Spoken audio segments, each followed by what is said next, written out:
Mapagpalang araw po sa ating lahat. Ang aking pong bahagi ngayon ay mula sa Aklat ng Mga Hukom, Kabanata 14, talata 1 hanggang 5. Nag-asawa si Samson ng dalagang taga Timna. Minsan, nagpunta si Samson sa Timna at nakakita siya roon ng isang dalagang Pilistea. Nang siya'y umuwi, sinabi niya sa kanyang mga magulang, "Mayroon po akong nakitang isang dalagang Pilistea sa Timna. Kunin po ninyo siya para sa akin. Gusto ko siyang mapangasawa." "Bakit naman gusto mo pang saangkan ng mga hindi tuling iyon kapipili ng mapapangasawa? Wala ka bang mapili sa ating angkan, sa ating mga kababayan?" tanong ng mga ito. Sumagot si Samson, "Basta siya po ang gusto kong mapangasawa." Hindi alam ng mga magulang ni Samson na ang ginagawa niya ay kalooban ni Yahweh upang bigyan ito ng pagkakataong digmain ang mga Pilisteo. Ang Israel noon ay nasasakop ng mga Pilisteo. Pumunta si Samson sa Timna kasama ang kanyang mga magulang. Habang dumaraan sa isang ubasan, may isang batang leon na umungal kay Samson. Amen.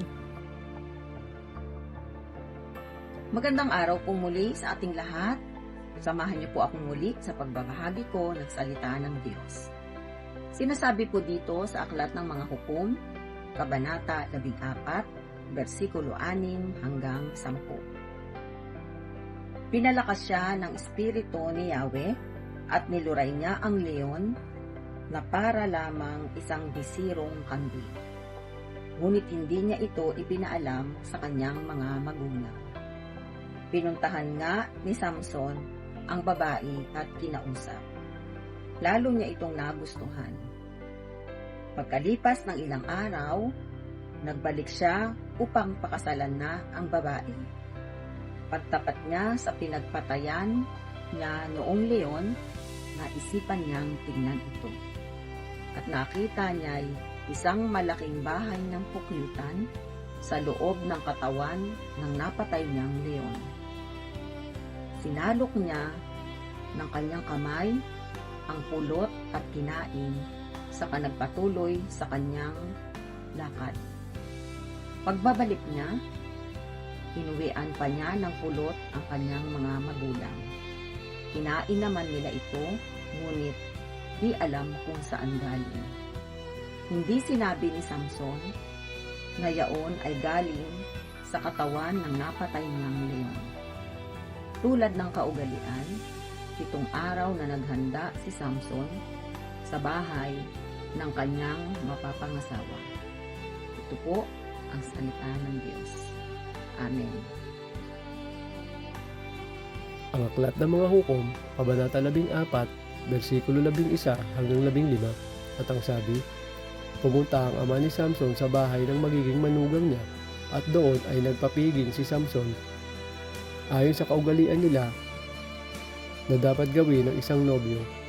Nang makita nila si Samson, binigyan siya ng 30 binatang lalaki para makasama niya. Sinabi ni Samson sa kanila, "May bugtong ako sa inyo. Kung mahulaan ninyo ito bago matapos ang 7 araw na piging, bibigyan ko kayo ng 30 tenang linen at 30 mamahaling damit. Pero kapag hindi nyo ito nahulaan, kayo ang magbibigay sa akin ng mga ito." Sumagot sila, "Sige, sabihin mo sa amin ang bugtong mo." Sinabi ni Samson, "Mula sa nangangain, lumabas ang pagkain, at mula sa malakas, matamis ay lumabas." Lumipas ang 3 araw, pero hindi nila ito mahulaan. Nang ika-4 na araw, kinausap nila ang asawa ni Samson, "Hikayatin mo ang asawa mo na ipagtapat niya sa iyo ang sagot sa bugtong para malaman namin. Kung hindi, susunugin ka namin, pati ang sambahayan ng inyong ama. Inimbitan niyo ba kami sa piging na ito para kunin ang mga pag-aari namin?" Ito ang salita ng Diyos. Amen.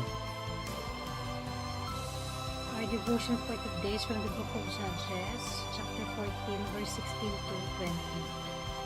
At umiyak ang asawa ni Samson sa harap niya at nagsabi, "Kinapupuutan mo lamang ako at hindi mo ako nililitin. Ikaw ay nagtugtog ng isang bugtong sa mga anak ng aking bayan at hindi mo sinaysay sa akin." Sinabi niya sa kanya, "Narito, hindi ko sinaysay sa aking ama o sa aking hinaman. Akin bang sasaysayin sa iyo?" at umiyak siya sa harap niya na 7 araw habang hindi natapos ang kanilang kasayahan. At nangyari ng ika-7 araw na isinaysay niya sa kanya sapagkat pinilit niya siya at isinaysay niya tungkol sa mga anak ng kanyang bayan. At sinabi ng mga lalaki sa bayan kay Samson na ika-7 araw bago lumubog ang araw, alin kaya ang lalong matamis kaysa pulot? At ano pa kaya ang lalong malakas kaysa leon? At sinabi niya sa kanila, kung hindi kayo nag-aralo ng aking dumalaga, hindi sana ninyo naturingan ang aking mga hukom.